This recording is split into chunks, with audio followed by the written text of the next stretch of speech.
Pleasure being with Jonny Chu, very famous long-term Star Wars CCG player. Been playing for a long time. I don't want to.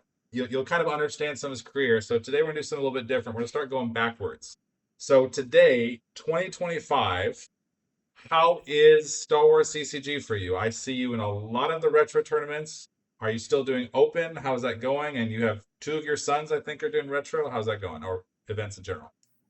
Yeah, sure. So 2025, I got three kids. My daughter is on Jump technically, but she's 9, so she doesn't play very much. But Okay. Apollo and Benji play a lot, and they've because they play a lot of open. I play a lot of open. I think Okay. the game's in a good place. I think the Okay. PC has done a great job keeping it going.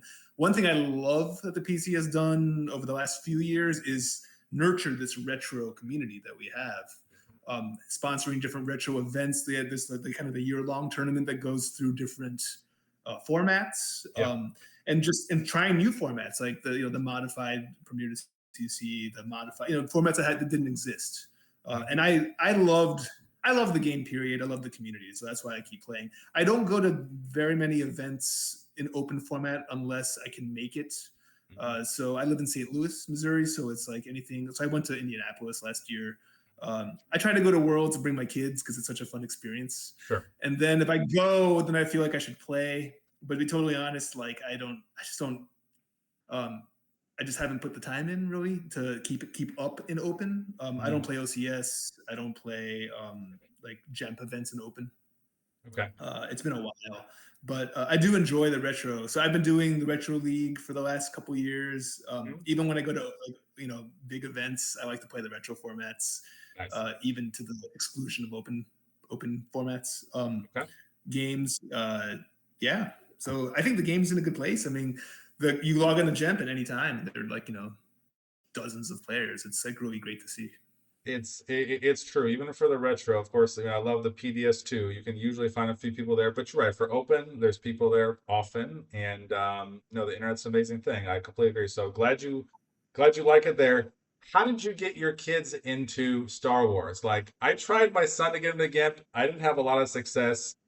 What was different with you? Like, how'd you get 2 out of 3 kids into GIMP?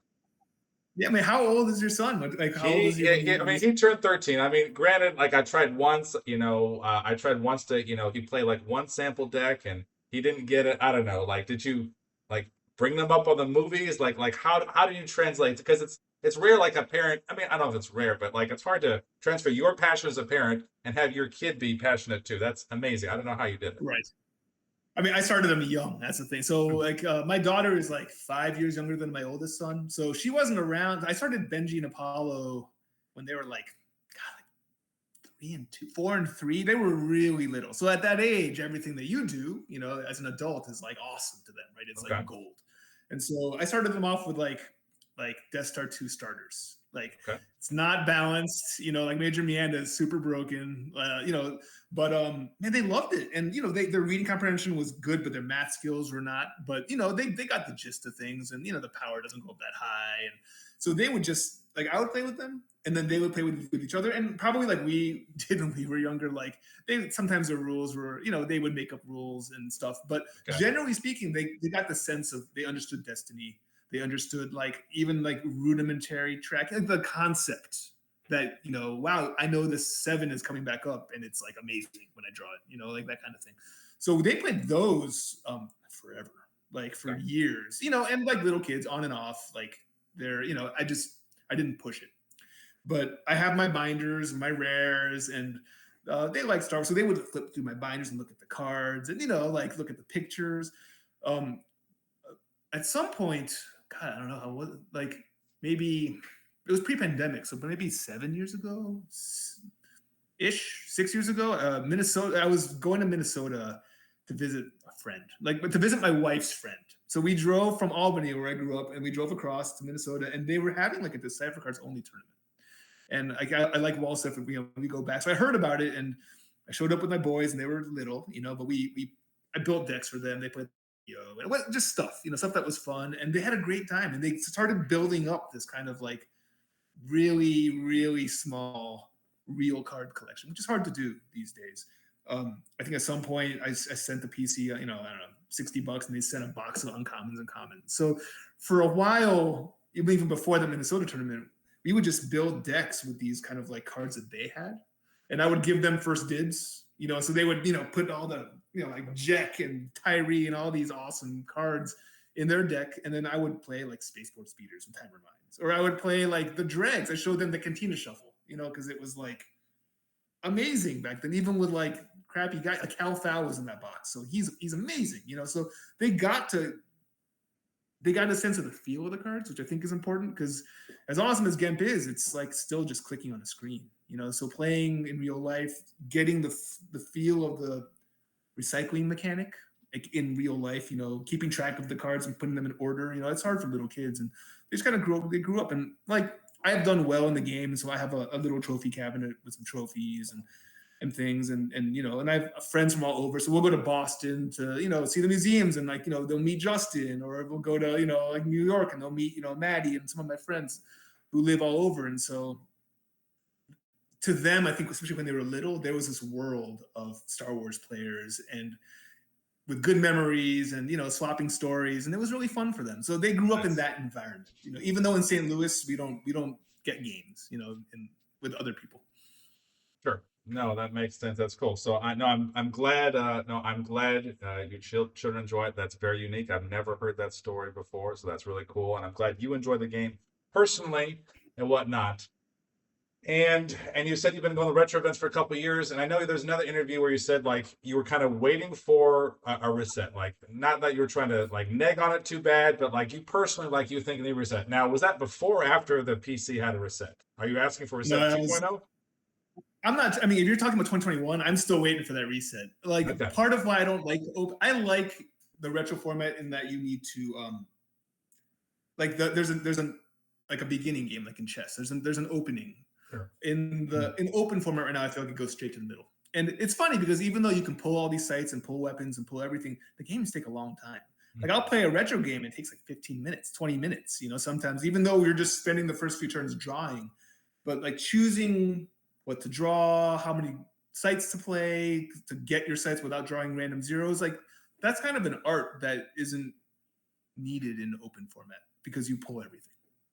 And so I missed that part of the game. I missed the setup, and I think there's a lot of skill involved in the early game that is just kind of not present right now. And it's certainly not a knock on the PC. They're doing the work. I'm not. And I am very appreciative of what they've done to keep the game going. So I'm always really careful for these kind of things to make sure that it's not.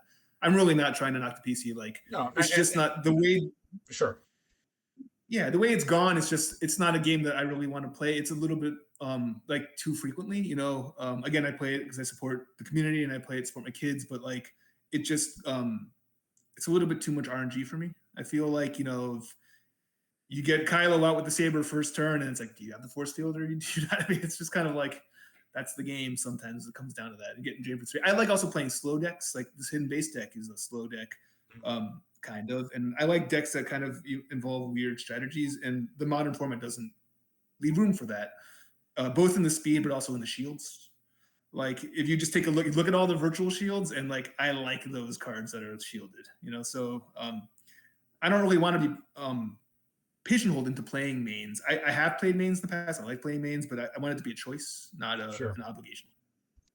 No, I can understand that, and I have a similar mindset. I like it when a random alien or random card can shine for sure. I get that. And so, and you think that's easier now or harder to open? Because I mean, there was this power creep in the Decipher era. Like we had, the Death Star 2, and then we had Reflections 2, and then you had obviously, we had started like Tatooine, and then we started getting Darth Maul, and the episode 1 people obviously open. You started with even more episodes. So hasn't that power creep just continues like a straight line of, kind of more. Yeah, I don't straight line, but I mean, there's certainly cards like Rey that you have to play in every deck nowadays. I mean, I started playtesting for Decipher in Reflections 3, so at the very end of the game, and Blizzard 4, Lando, those cards didn't exist that the playtester saw. Like they threw them in after playtesting was finished to sell packs. So I would totally be in favor of like banning those cards because in my mind, they're not like real cards. Like they knew they were losing their license, they were rushing product, and they were trying to squeeze. And it's sad. But those cards are clearly, Lando Calrissian, Lando Scoundrel is is nuts. 5 Destiny adds, whatever, 6 power. Like it's too much. Okay, so you because I've always wondered, because it's always weird for me, because you have this, we have the Decipher cards only, then we have classic no V, but there's no like original trilogy only format on Decipher. There's no format which we actually let you play the original trilogy with the maintenance cards. So I'm guessing you're in favor of that, is what you're saying, I like seeing like the different formats. If they were to come out with something like that, that'd be fine. If they came out with something that was like that minus the maintenance cards, I'd be fine with that. Like well, we have that. We have that already, mostly, right? But Okay. yeah, classic no But V. there's like a tournament coming up that's like Premier through like Virtual Set 3. I think that's interesting. I think the early virtual sets had a lot of experimentation, even the cards surviving the 2 resets and reduxes that we've had. The problem with doing a reset is obviously all the cards that you're used to, are gone, and you're starting from scratch, or you're starting from a small, and like people like to build decks. They don't like to necessarily rip them all apart and start over again. So I totally get that, but the power creep, I think, is a real thing, and I think the PC does a good job of issuing erratas, errata, like, which is more recent. I remember, because I was involved with development and design for years, like a decade after I won my last Worlds, and like we tried to avoid errata because you don't want to understand how a card works and then go to a tournament and miss the announcement or something. Sure. And then but on the flip side, the way they've been rebalancing as we go has been a +2, because if something's broken, then you fix it and you keep going. And the game has definitely shifted more toward GEMP sure. in the last decade, so like they could do that easier, and it makes sense. I agree. So yeah, so let's go further back in time. So all right, so yeah, if you go back in time, go back to 2021, 2020, 2019, 2018, where were you with the game? Were you still doing tournaments then regularly, or was there a part like I think 2018 was like my last serious World, so I put in a lot of time. So I teamed with KTOD, Justin Desai, Steve Baroni, Mike Gem. Mike hasn't played in a while, but teamed with those guys for a long time, and they were going pretty strong up until through 2018. After that, I think I stopped. I just didn't like the state of the game. Steve, I think, has kind of petered off. Justin kept playing by himself for a little while and did pretty well. But I really haven't been playing much since 2018 until recently, when the kids have, so the kids went to their first Worlds like 2 years ago, 2 Worlds ago. Okay. So yeah, that's when I started getting back into Open.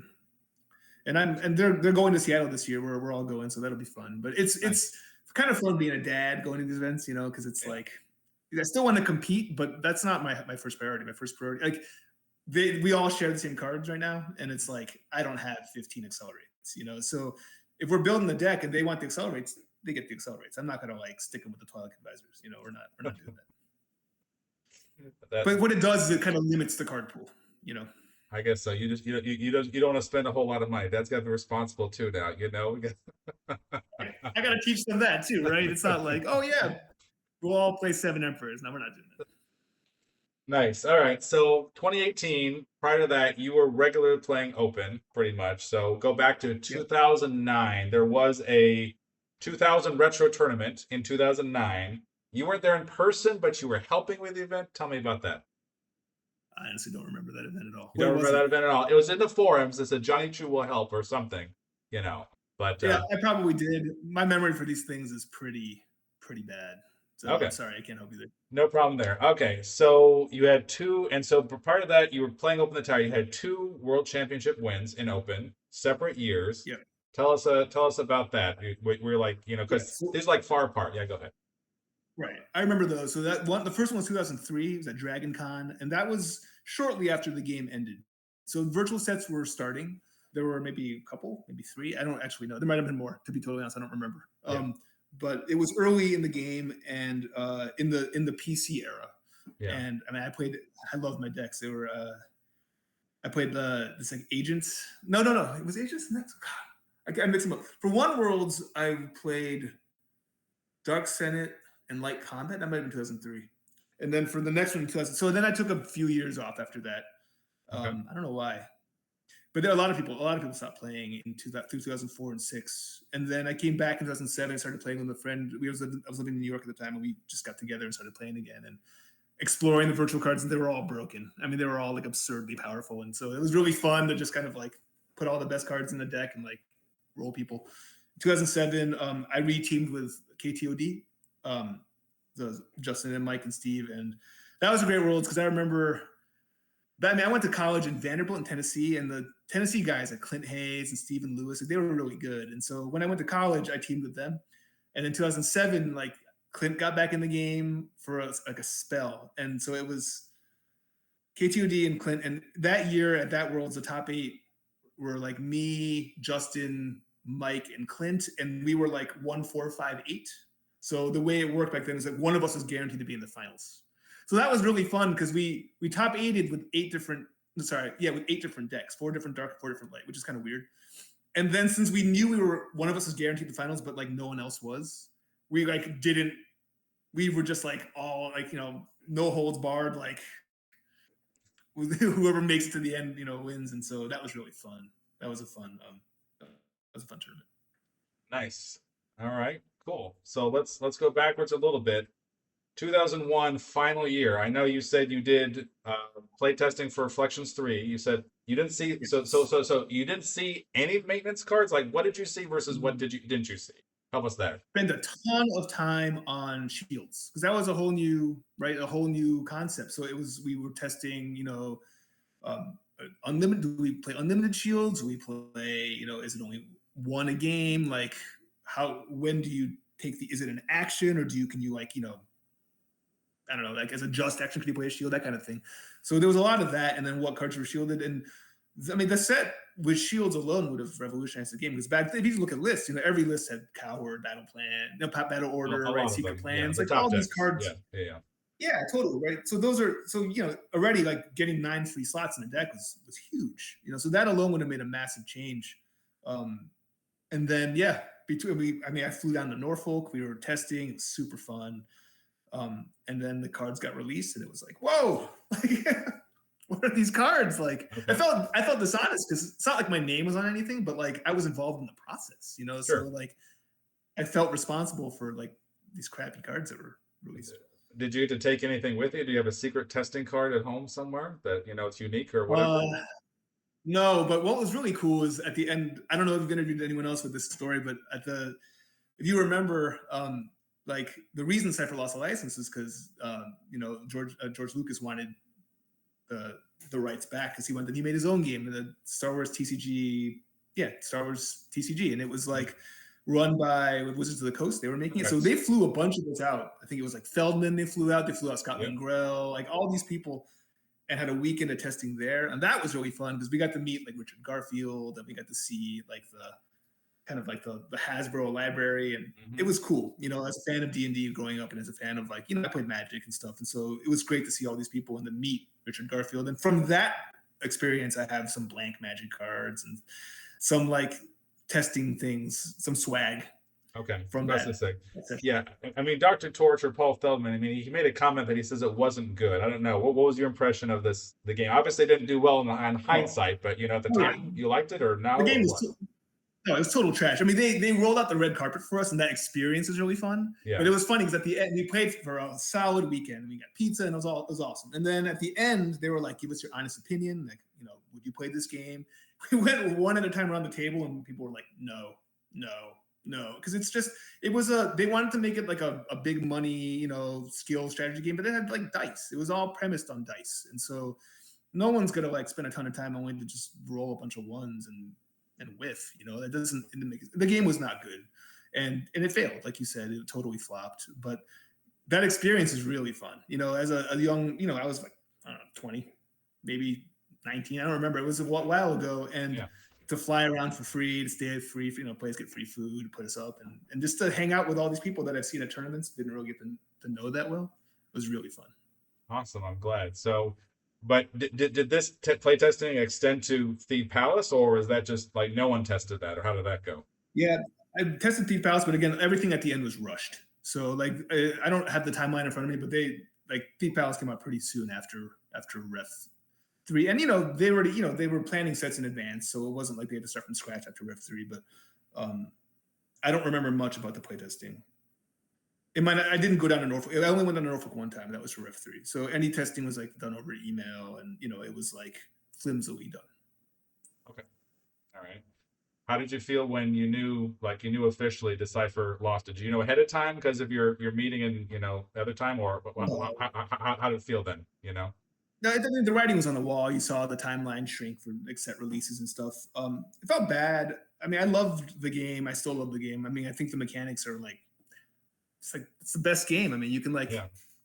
strategy is amazing and the game is fun. And Star Wars is great. And so I was sad. And my one regret is not buying more cards when there was like a fire sale. Like right after they lost their license, you can get boxes of stuff for like $5. Sure. And now it's like especially with kids, I wish I had more cards. For sure, makes sense. All right, let's go backwards. Let's go backwards again. Let's go to 2000. So you said you were there for the Matt Sokol tournament. Like I have like the day 2 people. I don't see you in day 2. Were you there day 1 and you just didn't make it to day 2, or tell us about that one? Yeah. Back then, like the tournaments, like you could qualify in if you won a regional, but if you didn't, you had to go through the cattle call day 1. So day 1 was like tons of people, and top like 36 made the cut, and everyone that day that was at least 6-2 made it, and like Matt was 5-3. So some 5-3s, and again back then it was diff. It wasn't strength of schedule, so how much you won by mattered.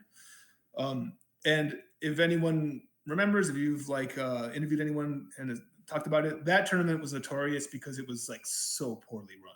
They were trying, I don't know if it was new software or something, but like most of these 8-game tournaments start at 10, and it's a late day. That tournament didn't start till well after noon, and every game took more than an hour. Like it just took forever. So we were getting to like, I don't know, was it 11 p.m., midnight? And this game still wasn't, the event still wasn't over. It was really badly run. So right off the bat, people were kind of tired and like pissed, and like they were bad about communicating, which is not a surprise. It was Decipher. The other thing that was notorious for that tournament is any deck list errors were like an automatic forfeit. Like you were it wasn't like a game loss. It was like you were kicked out of the tournament. And so they were doing these sporadic deck checks, and a bunch of people got kicked out. Like, I don't know, at least a dozen, maybe more. I mean, it was pretty crazy how many people got kicked out. And I got a random deck check during my 8th game. And so I ended up going 6-2. No, I was 6-1, and then I was disqualified before my 8th game. But I would have made it in because I was 6-1. And my deck list, I had a valid light deck, but I had like all wins reported times 1 instead of times 2. And so it was a 59 card deck list, and so they kicked me out. Oh, I'm so sorry. I didn't hear about that. I didn't realize that. Okay. But what happened was like Matt Sokol's light deck was a total pile. Like he was like literally like mains and toys with like no tech, and it was like pretty awful. And so he made it. He made the cut, and then he's like, I don't have a light deck. So his day 2 deck was my list. Like I just gave him my deck. And then what he did for day 3 was he modified it to make it an insert deck. So I feel like partially, like I supported my friend, and I feel like partially responsible for him getting into day 3. After that, it was all him. Because I was wondering, let me share my screen here, because I was trying to find the origin of Hidden Base. Because there's an old decktech article. Let me just share real quick here. This is the earliest mention I found. Can you see my screen? Yes, I can. Yeah, this is the earliest one. Is this really like the owner, like Doug Harvilla is the creator of HBX or Hidden Base with X-Wings, or who's the actual person who did this one? I can tell you who I got the inspiration from. And have you heard of Joe Giannetti? I've heard the name, and maybe he was in the 2009 tournament. I'll have to check. Yeah. Sometimes Joe's like isn't associated with like the highest of like virtues, but he was like a guy we grew up together. Me and Matt, Mike Danboys, the Twilligers, like we all grew up in Albany. We went to tournaments every week, and Joe had all these crazy ideas, and some of them like totally flopped. I mean, he had like an EV99 deck that was trying to set up a drain of like 30 or something. It was like stuff like that didn't necessarily work. I hope Joe's not listening to this, but he also had some great ideas. Like I have a list from some NPC, like, I don't know, 2016 or something, where he came up with this idea to play like Sith Fury non-V. It's like the thing where if you like win the Sith Fury and then win the duel, then you like do 6 extra damage or something. But he had this great idea, and I totally like copied it and made it like work. So Joe went to locals and was playing this X-Wing deck with like, I don't know, 20 X-Wings, and that premise seemed really sound to me, especially since back then, again, like the meta was different back then, right? Because it wasn't Gemp, there wasn't this kind of centralized thing. But from what I was reading in like InQuest magazine, and like what I was seeing on the Decipher's site, was like there was a lot of hunt on dueling. Yeah. And hidden-based X-Wings completely trashes hunt on dueling. So it was like, wow, I like the idea of like, I mean, I remember when he was telling me about this deck, he was like, Johnny, you played the X-Wings for free at a rendezvous point, and then you moved them to Endor and drained for 1 all game. And it was like, it like blew my mind, because it was like free deploy, free movement, and you can set up a beatdown, right? Especially if you make Endor, as you can see from the list, Endor is a hidden base, and you just wait for them to come. And when they come, they don't have a Gick, which wasn't as prevalent back then. You win the game. And if they don't probe, then you're canceling drains, and it just worked really well. Okay, so as far as he knows, he was the guy. Okay, all right.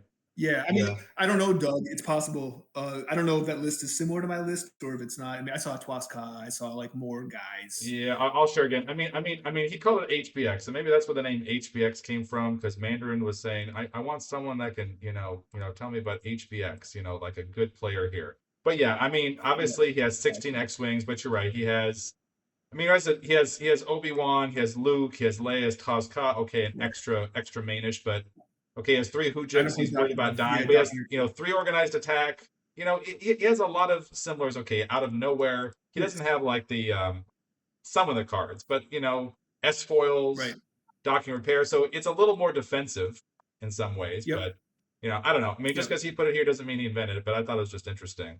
And it sounds like you got your ideas big in indoor, as opposed to being big in like special edition. It was what it seems like, because I don't think indoor came here yet, or I don't know exactly the date. It's really like Death Star 2 that makes it work, because without honor, like it's really like hunt down just is hard. Then you have to put 4 slots in the trans terms and stuff, and it just gets awkward. But honor makes it work. Okay. All right. Well, then maybe since we're dancing around the deck here, let me just pull up your version of it, and then we can talk about that a little bit. So let me share my screen again, and we'll do this. All right, let's do it. Okay, so Gimp. All right, here we go. All right, so yeah, so like you were talking about, you had 2 Endors. I think Matt Sokol's version, he did two Kessels, which is required. So what's your opinion? Do you think the PC errata is good, bad, neutral? About so free up a slot? Yes. Do you mean, or yeah. So the difference in the PC errata is they change hidden base, where they change the words that says outside your deck. The Decipher errata version says from your reserve deck. So this is a PC errata change. So your opinion? I like it. I'm just I think I saw you post in the channel earlier today, but I think it's good because in a real tournament, just from a practical level, when someone probes you, then everyone knows after that, right? So the PC errata like changes that and makes it at least random, like and freeing up a card slot. I mean, it's hard to hate that. No, as person who's playing it, of course, you want a free card, and no argument there. Now, the original version, this is obviously the errata version. The original version was, you may probe, you can probe, but you can only probe during the draw phase, right? Was what it usually was. And right now it was, you can probe during the deploy phase, is what it was. So it was draw phase. There was also an errata that said that you didn't have to deploy your hidden base. That was like the first errata. Because I remember that this came out, that was the operatives rules, which is kind of a fiasco, right? But TJ Holman had a hidden base deck that just played like Clackdoor 7 and flipped turn 1. And like, you didn't have to, I don't think, it's either you didn't have to play 5 or he just played 5 non-battlegrounds. I don't exactly know, but the idea was that like, I think he just played 1 system and flipped, and he didn't get the benefit of the activation, and you knew what the hidden base was, but you just couldn't get there. And you're paying a drain, you're paying a draw all game. Wow. It's gone through a number of errata. I mean, I like the idea, but it was imperfect when it was released. Okay. Yeah. Yeah. I don't have a strong feeling about the draw phase or the play phase. I guess it's I'm trying to think. Well, Yeah. my feeling is if you do a draw phase, you have to move there. So I mean, in Matt Sokol's game, which I watched, right? I mean, he put 50 million Right. X-wings on, I guess it was Kessel, right? Or wherever Right. it was, because that's where it has to be, right? And so you Right. move there unless you have like a hoot, a gick or whatever, you're screwed, right? Whereas at You're least done. you're right. At Yeah. least potentially Darkseid can deploy and run away. If it's draw phase, That's you true. can't run away. You have to fight, right? Right.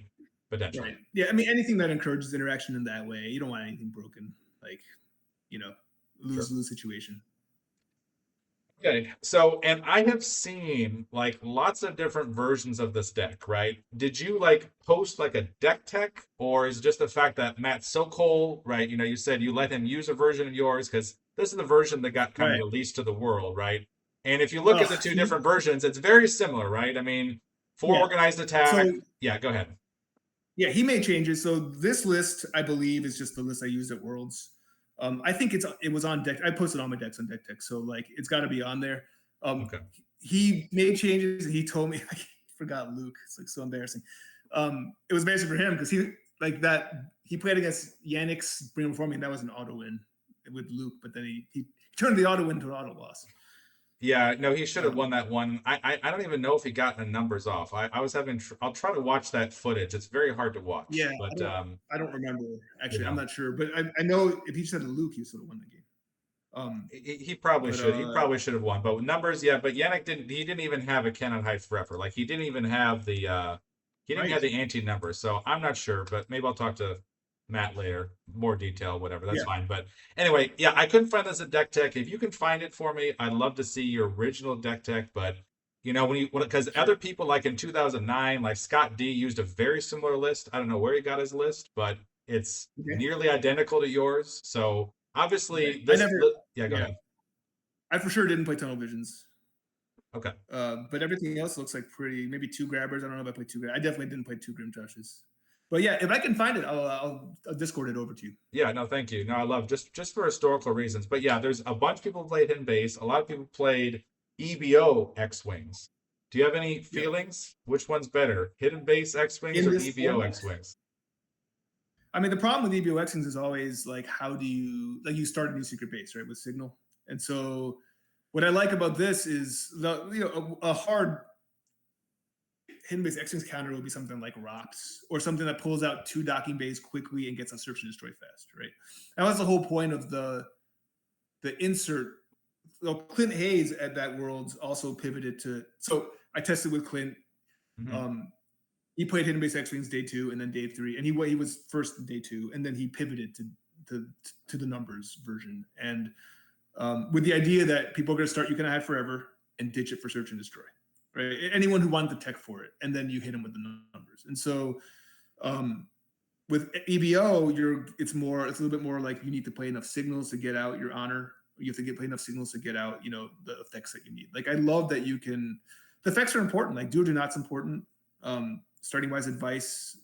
These cards are important because if someone plays, senses and senses, like in my mind for this, it was like you stack your X-Wings, right? They come down with the ship to probe, and then you barrier it, and then you beat the crap out of it. But if they're altering your S-foils or they're sensing your barrier, so EBO is more prone to that stuff.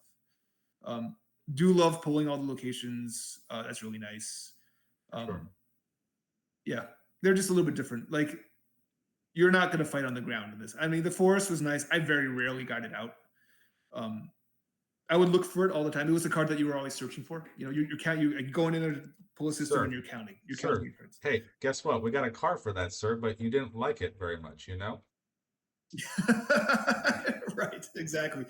So I don't know. I don't know why. I don't think I would play Concentrate on Fire now. In like nowadays, I just don't think it's necessary.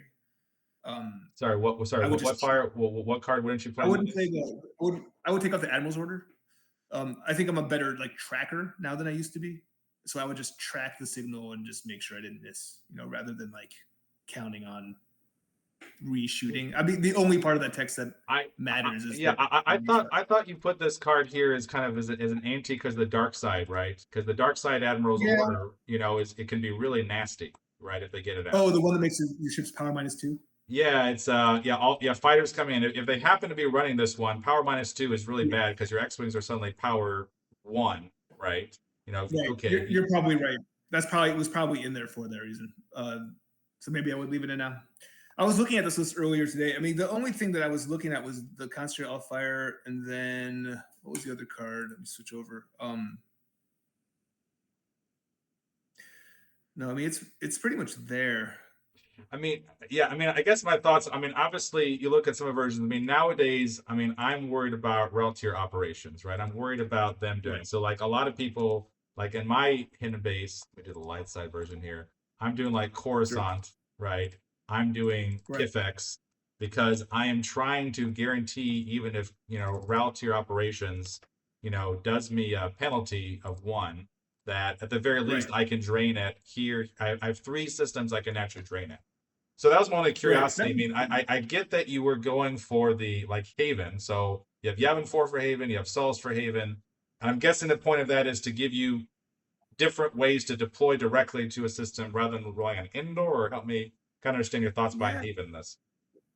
I don't think you need the Haven nowadays. I just don't think you need it. If you're playing a Corvette, some kind of Corvette version or something, maybe you put it on Rendezvous Point and you get the Corvettes for free.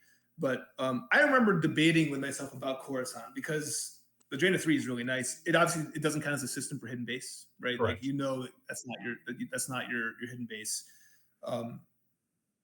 I feel like my strategy, my thought process was that you win in the long game, and so you don't really need to do the damage because either they got it or they don't. Like if they have the cards to get past your your beat down, and they have a gig or something, then that sucks for you. But like between your projections and your undercover spies, like you can basically block damage. Like search and destroy might be a problem. Maybe you play an altar. Honor will keep you good for a little while. Maybe you convert their forest, and then Ob and Luke can. By that point, you should have a ton of 5s in your deck, right? So maybe they can hold. Yeah. You have some play, but I never felt like Coruscant was needed. Yeah. Okay. But Yeah. I think you're right that the Haven is like maybe nice and didn't work. Like I wouldn't play the Haven these days. You wouldn't play the Haven these days, yeah. Because the only thing I can say, of course, is that if you like when you're fighting route tier ops, you really want to get to route tier as soon as quickly as possible, right? And so route tier Right. is parsec 3. So the Right. advantage of Haven is that you could deploy to like say Yavin 4 and then move to route tier, or if which means you wouldn't have to depend on like a Tantive 4 or something else, right, to let you Right. deploy directly. I thought But that you was your should be able process here, but maybe you're like, yeah, I don't really care, just deploy and move or whatever. Yeah, I mean, like Router Ops is going to play. Most are going to play what, like 4 or 5 ships tops, if that. So it's like if you can get, I don't know, 2 X-wings to Endor for turn 1, you can just move them to Router, especially with the barrier.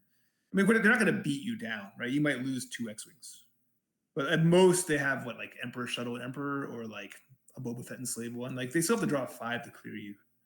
And if they don't clear you, or if you have it organized, then you can threaten a beatdown even without the Haven. So, like, I agree with you. I think moving around here is like the play. And I don't know because Endor. Your first system you're going to pull is Endor. Most of the other card I was thinking about playing was Strike Planning. And I had versions with it. I wasn't going to play any generals, but just giving off 2 icons feels bad. Knowing that you're going to pull the Endor and go there. I mean, I think that's maybe. I'm sorry, this is like all coming back to me. I mean, I think the rationale behind 2 Endors and Endor being a hidden base was like you knew it was going to be out. Yeah. Because that was like your staging grounds, right? Yes, for sure. Yeah. Then you can't get like, you're not going to activate 1 and, you're not going to like not be able to find Kessel or something. You're going to have Endor out no matter what. No, I agree. It's very critical, and whenever the dark side puts their version of Endor, it's annoying. So you need to have this Kessel or a version 7. Right. So very important. You could get spicy and just play like a light side route here. and And like and, go and, and, straight. and some decks do that, and sometimes I consider it, and I like it a little bit more for like the squadron assignments version of Hidden Base, only because Sure. uh, you have this one, and you have Rue, my favorite guy, who has the red 7, right? He And drains he's +1. exactly when it routes your system, adds 1 your force drains there, right? So it essentially becomes a fourth possible system you can drain at, even if route to your ops is flipped. That's one reason why Right. I potentially like be able to deploy the directly. Now it's not great because he's a rebel pilot. Rebels deploy +2 route 2, so he's 4, but you know, Right. but his ship deploys -2. So his ship deploys. So if you can do that there, usually though, in all honesty, you really like deploy, somewhere else, then move him over. But Sure. potentially, yeah.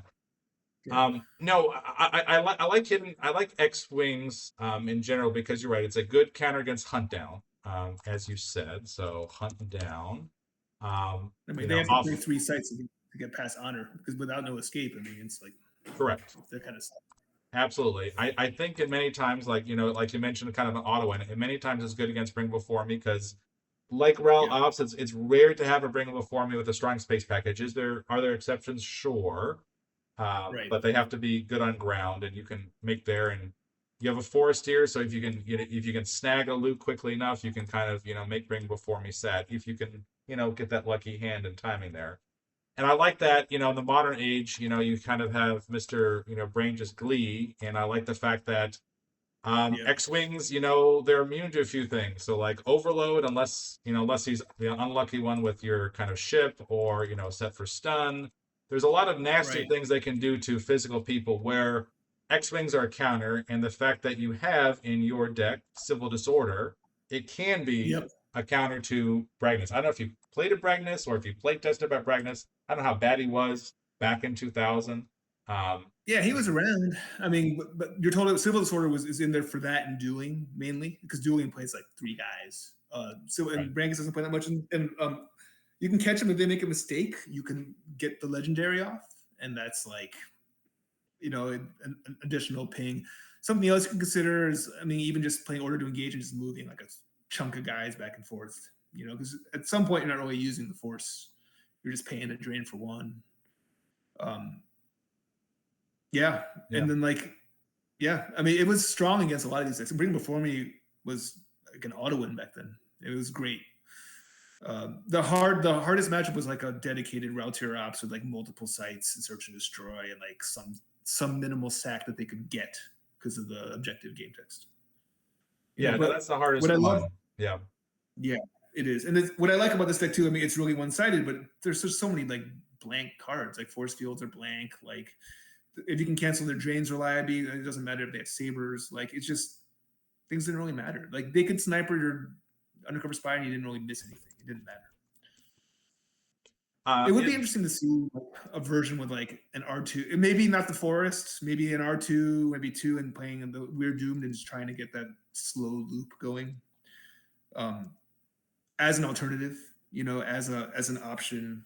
I honestly like very rarely use my guys. I was happy they were in there when I needed them to be, but the forest was essentially like a myth, and it just most of the time I just gave people Luke and they just lost force to Luke because they bring him before me, and that was it.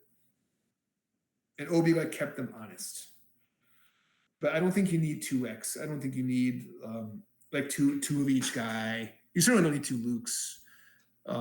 Maybe an EPP Han, EPP Lay. We didn't want the undercover spies. If you just wanted to hold a site somewhere, you just stack your EPPs and like they can't do anything about it.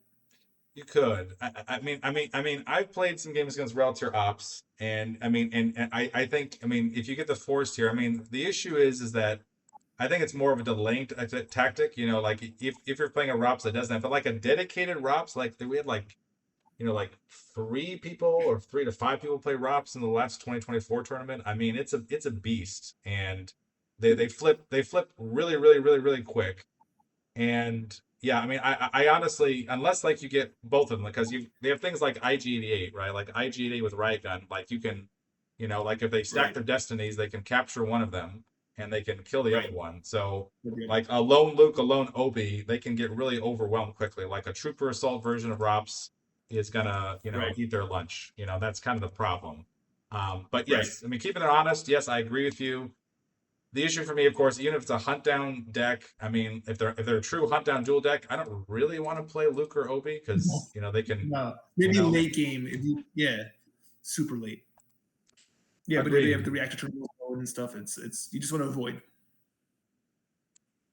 So you get rid of Haven because I thought your answer would have been like, maybe get rid of Solace, keep Yavin 4, and use Yavin 4 as an alternate deploy site instead of, deploying to Rendezvous Point. But that's not your answer. You think it's not necessary. You think you can get most of your value from just deploying Rendezvous Point to Endor and then just, moving their 5 hyperspeed away, just a couple moves, and that's Yeah. kind of the normal way to play. Like the other biggest thing a lot of people do is like, of course, Monarch, right? And so you Yes. have certain cards here like S foils, which are designed to really stack well if you have a ton of X-Wings in your hand. So how should people play this deck, given the fact that Monarch does exist? Some people do use it. Right. How do you go about that?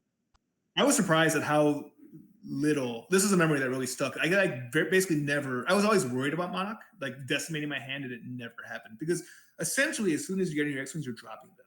And so the S foils, I totally understand what you're saying. They ended up in the way I would play the deck was that I would stack Endor, stack Castle, or whatever late game, and like that's when the S foils came into play. Or they also help against like counter assault or something. But you never really had like the squad in your hand to beat down. It was already on the table. Like you didn't really flip till late. And you got a sense of what they were doing. I don't know, like projections, unless they're playing Cloud City Docking Bay, Death Star Docking Bay, or something like. Projections did pretty well. The Undercover Spies did okay. Like Rebel Fleet's really good. Like your X-Wings are coming out of your hand. Like maybe you have a squad of 3 X-Wings on Rebel Fleet, and that serves the purpose, But like, I don't play Incom Corp. Like I'm not playing Insurrection. I'm not playing the Hot Docking Bay. Like, yeah, you just Monarch like would kill organized attack more than would kill X-Wings. And that was annoying. Because the way you played is you pretty much don't keep X-Wings in your hand. You usually try to deploy them as soon as you have them. You don't really hold back. Yeah. Is what you're saying? Yeah, or keep 1 or 2. So the Monarch limits the damage, and maybe you keep 1 or 2 for the fleet. Okay. And you have 3 of the signals, and to be fair, you do have a lot of effects that aren't starting. I mean, you have 1, 2, 3, 4, 5, 6, 7, 8, 9, and I guess 10 if you count grabber effects. Right. So are like in the early turns, if you have like a signal and no effects, are you gonna like use that as soon as you have it, or do you tend to find yourself like, no, I want like a full hand of like 12 cards, and then next turn I'll use my signal and try to fish for a good card? Or how do you usually manage your signals in your hand? It's a good question. So to take a step back, the force management in this deck is tricky because you're basically going to be paying for drains because you don't play battle plan, but like it'll be out. Yeah. And that's basically all you're doing with your force, especially early game. You're not paying to deploy, you're not paying to move, right? So a lot of what you need to do with this deck is analyze what you need early on. So I mean, if you're playing against Hunt Downs, obviously you want to get civil. If you're, if you think Legendary is going to come into play, if you think Projection is going to be necessary, if they're setting up a big drain and you need Rebel Fleet or whatever it is that you need, and you're like activating, pulling a system, and looking at what's in your deck. And you're looking at what's in your deck for the signal to see what you can get, but also like what you activated. Sometimes you need to chance the Monarch used, and because maybe you activated 3 cards that you really need. So a lot of that isn't going to ever be in like a deck list, but like how you play and what you look for. Like I'm always looking for the Forest. I'm always looking for the EPP. Like the one-ofs are important. If they're playing the Executor, which is kind of rare in the format, but if they are, like you got to look for the Power Pivot. You got to look for the X-Wing guns, right? Sometimes I don't know, you got to read that they have the Zuckusimus in their hand or something, and you need to get the barrier, And so it's like that's the stuff that you're really looking for. The effects are important. Like getting the civil disorder might make or break the game early on. Getting the legendary maybe less so. The projections are really important, in Ralap. So like whenever you're diving into your deck, you're looking for those 5 cards: 3 signals, 2 projections, stuff like that. I like it over Tunnel Vision because it's a 5, it's not lost, and you don't need the force. Like you don't care.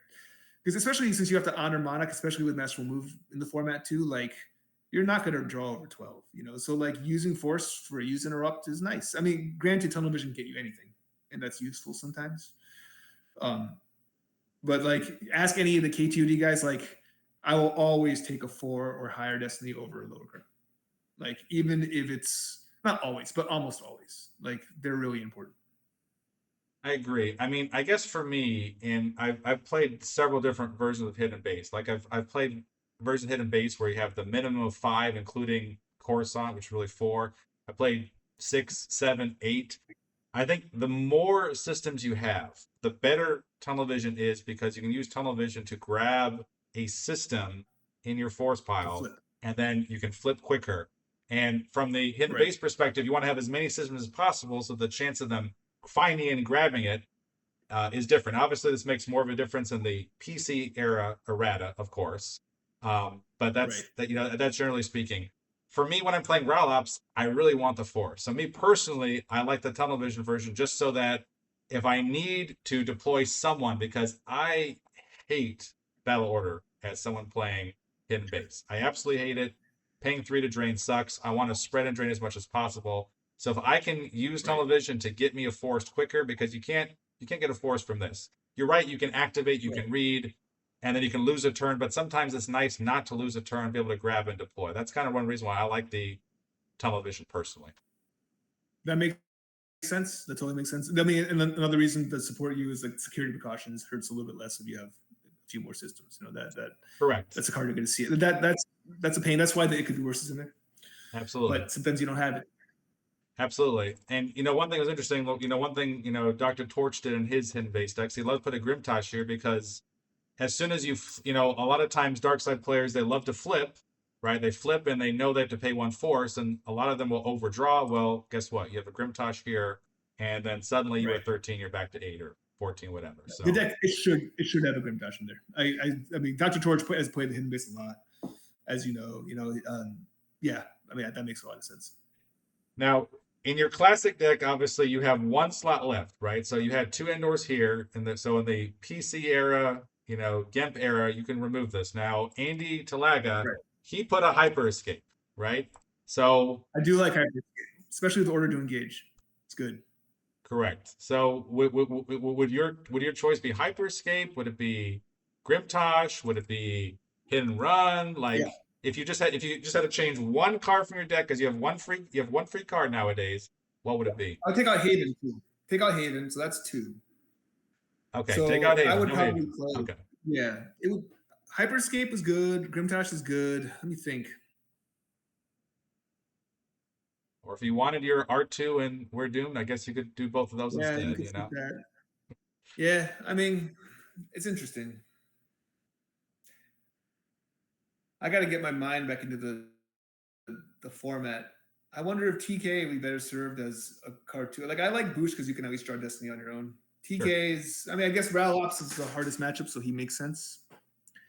He buys you some time. RAL Ops, okay, they might trample him. I mean, I guess that's the biggest disadvantage. I mean, but they can trample lots of people. I mean, what can you say? Right. He does add to their deploy.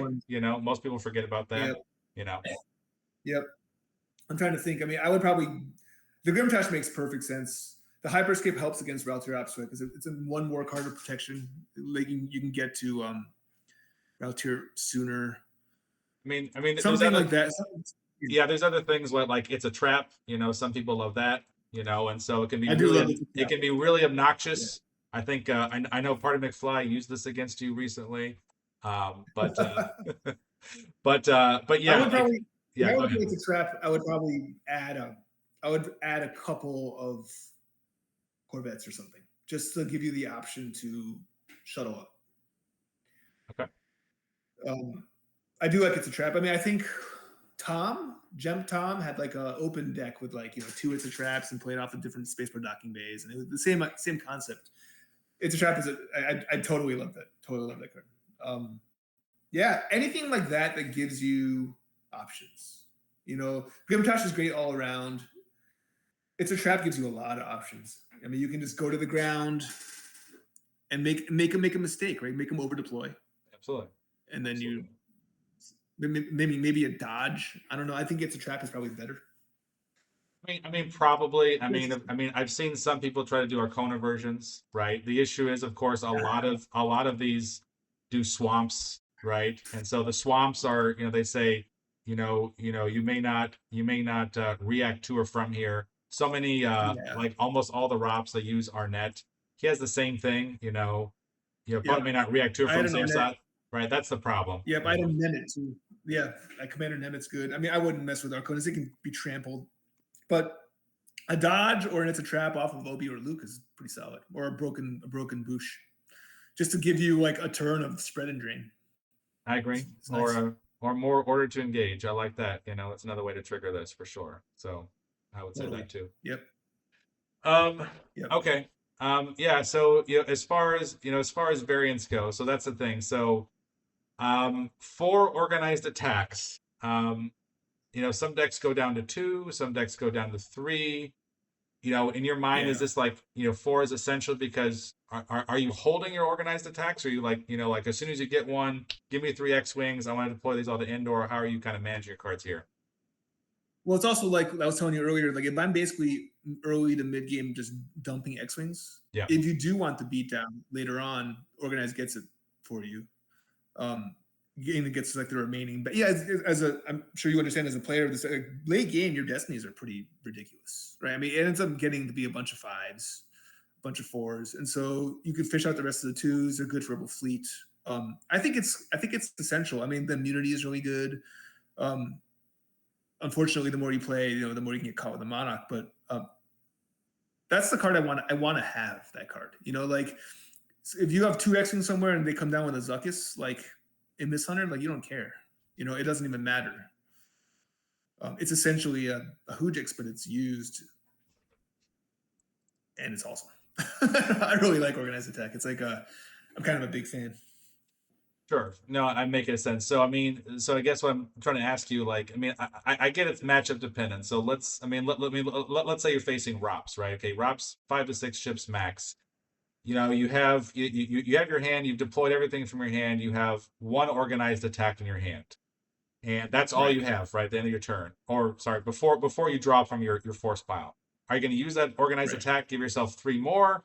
Early game, mid game, later. No. Are you going to save this because you always want to have 1 organized attack, and so you're going to wait for 2 organized attack before you dump the organized attack to get X-wings, or what? I almost always dump after they've moved, because then they've given you the max information, and they're going off the premise that you, I don't know, don't have any in your hand if they've monoed to you or scanning crew to you or whatever, and so like you just want to know, you want to surprise them and get them when they have the least information. Obviously, if you have multiples in your hand, it can be a problem. So it just depends. It depends. But I don't want to be digging for organized. Like I want to have 1 in my hand, and having 4 in your deck, like especially as opposed to 2. I could see 3.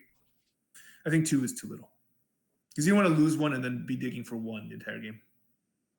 Okay.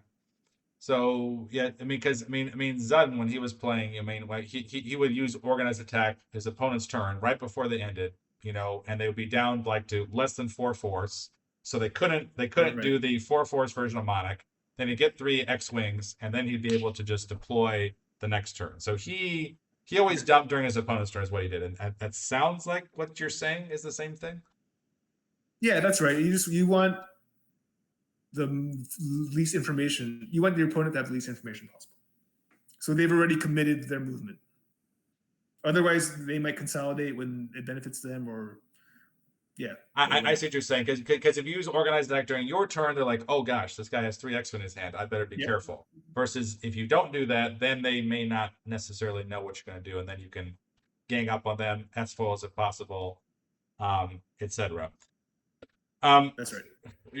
Do you wait to deploy things like S-foils? So S-foils, like, immune to alter, red leaders on table. So if you're facing bring them before me, are you going to wait till you have red leader then deploy this, or how are you managing that? Usually not, and that's again, you start wise advice, right? You start do it or not. So like, you don't really care, and you have the 3 signals, right? So the signals, it's again like the signal's gonna clog your hand at some point because you're not gonna need to use it for stuff, and then that's perfect. If they ever, unless they alter during at the beginning of your turn, it's kind of annoying. Um, I don't remember alter being like. I remember like my Rops deck back then had 2 alters, but it was more for sense, and I don't think that you. Yeah, I wouldn't worry too much about it. Okay. I mean, a lot of the talk for these top decks, like I read the commentary for these top eights, whatever, it's always about overflow, overflow, overflow. So you have one card, which is, definite overflow. Obviously, organized the deck can help you with that.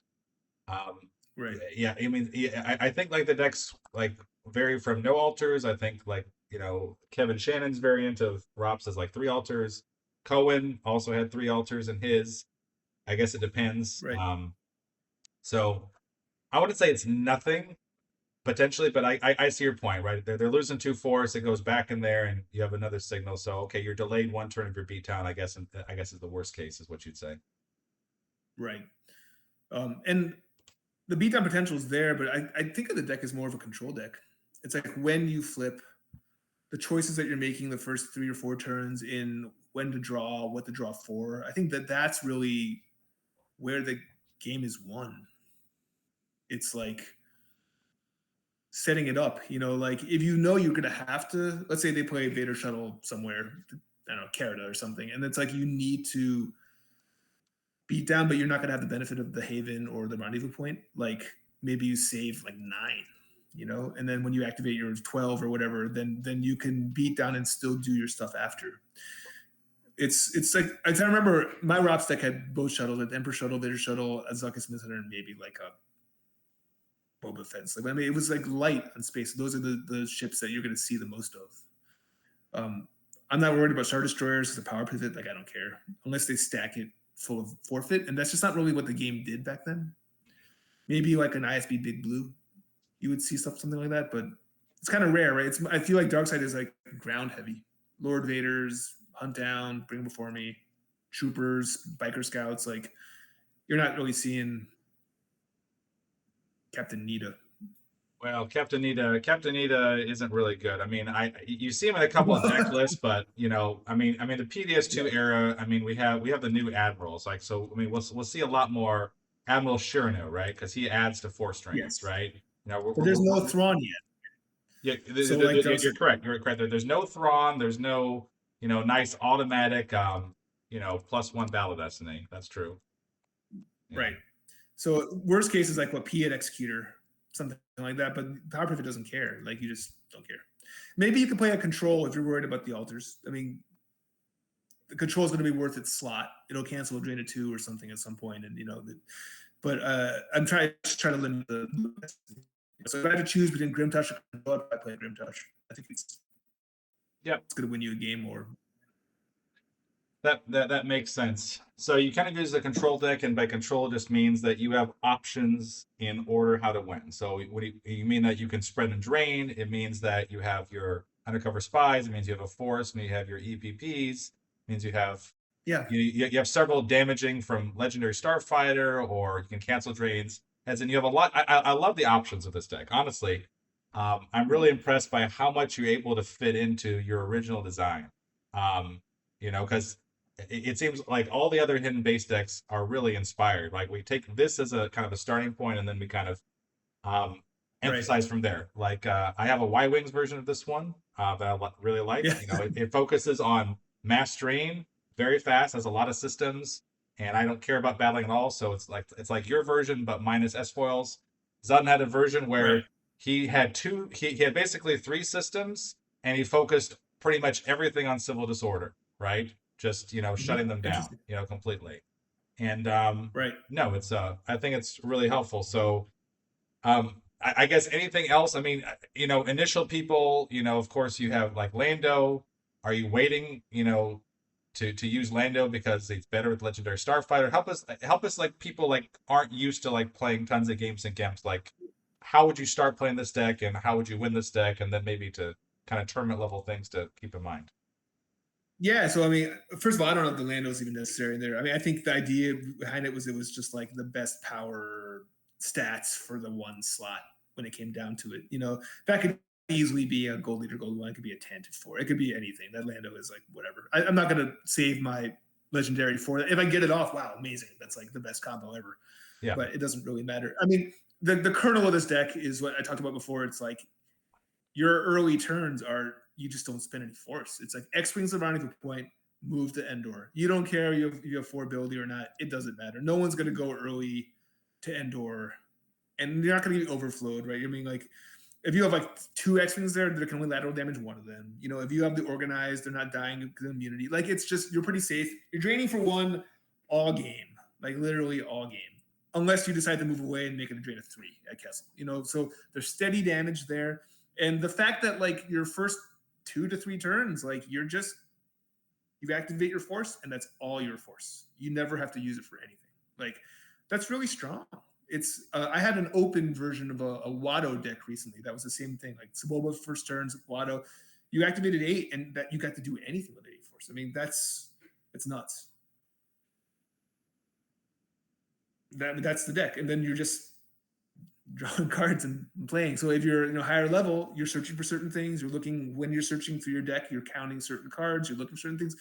If you're not there yet, you're just kind of playing with what you have, and then you might want to play a third barrier. You might want to play the hyper escape. You might want to give yourself some options like an out of nowhere, so you don't or even a Hujix, so you don't feel, or an alternative to fighting. But a lot of the games come down to like quickly identifying what your opponent's playing, because you're just going to see the same kind of template decks over and over again. So yes, if they're playing Bring Before Me, if they're playing Rocks, like their space is limited. It's really limited. If they start combat response, if you're playing against TTO, and maybe you have to alter your strategy a little bit early on. But it's identifying that stuff. That's where, and then in your early game looking through your deck, that's where the games are won and lost, in my opinion. Okay. So can you give us like some results? Can you give us some anecdotes of games? Like how did this deck perform? I know you said you got unfairly disqualified a little bit. Yeah. I mean, I think in 2009, a bunch of people were using Hidden Base. I don't think Hidden Base got to it. I think it was TRM, that ended up getting to the end. Okay. I mean, how does this deck, tend to go against the archetypes? Like, can you tell us your experience playing it and things like that? Like back then, I mean, so the Hundan Dueling was popular. It beats that. It beats Bring Before Me. I think Rops is the hardest matchup. It's possible like a Gallet Scum might be a problem. Like ISB Scum might be an issue. Any deck that's like really, so this deck is obviously lopsided, right? It's totally space. It's meant, if you're losing space, like you're done. It doesn't even matter. You don't have to play the game. But you should win you should win in space. And then if you go up against a heavy ground deck that's like, I don't know, draining +1, maybe, I don't know, Ceremonial Necklace, which no one played, or maybe a dedicated operatives deck or something like that, that could be a problem. But what I like about this, especially as a lopsided deck, in the sense of like, when I say lopsided, I mean, there are balanced decks which are, ground and space, right? And then there are lopsided, which are, all ground or all space. You have a lot of play for a lopsided deck. And if you wanted to make it more balanced, you could easily play, switch out the Undercover Spies, put a couple more EPPs in, and then like, boom, you have a balanced deck, just because Lightside in this point in the game, the EPPs were really strong, and Darkside still only had, Vader and Boba Fett. Yeah. So yeah, I mean, I